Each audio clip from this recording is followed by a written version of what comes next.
Saudi আরবের social media প্ল্যাটফর্মে একটি ভিডিও ভাইরাল হয়েছে। 3D স্ক্রিনে কাবা ঘরের মতো দেখতে একটি ব্যাকড্রপ তৈরি করা হয়েছে, তাতে অর্ধনগ্ন নারী নৃত্য করে গানের দৃশ্য প্রদর্শন করা হয়েছে।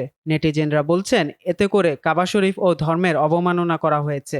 সৌদি আরবের রিয়াদে আন্তর্জাতিক সঙ্গীত উৎসবে ঘটে এ ঘটনা। কিউব শেপের ও আলোক ঝলমলে স্ক্রিনে কাবা শরীফের অবয়ব কেন দেখানো হলো তা নিয়ে চলছে বিস্তর চর্চা। কাবা শরীফ বাম থেকে ডানে প্রায় বৃত্তাকার ঘুরে তাওয়াফ করেন ধর্মপ্রাণ মুসলিমরা। ঠিক একই কায়দায় অর্ধনগ্ন নারীর গান পরিবেশন ধর্ম অবমাননা বলা হচ্ছে। ছড়িয়ে পড়া ওই ভিডিও দেখে ইয়েমেনের হুতি বিদ্রোহীরা হুঁশিয়ারি দিয়েছে, হুমকি দিয়েছে সৌদি রাজতন্ত্রকে উৎখাত করার। এই ঘটনাকে মুসলিম উম্মার জন্য আঘাতমূলক উল্লেখ করে সৌদি যুবরাজ সালমানকে অভিযুক্ত করেছে হুথিরা।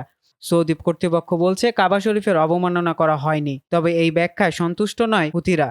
সৌদির গণমাধ্যম আরও জানাচ্ছে, কিউব সাইজের যে স্ক্রিন সামনে বসানো হয়েছে তা কাবা শরীফের মডেল নয়, এটা শুধু মঞ্চের অংশ, যাকে ঘিরে স্টেডিয়াম ভর্তি দর্শককে আনন্দ দিতে শিল্পীরা গেয়েছে, নেচেছে। সৌদি কর্তৃপক্ষ বলছে, ইসলামকে অবমাননা করা হয়নি।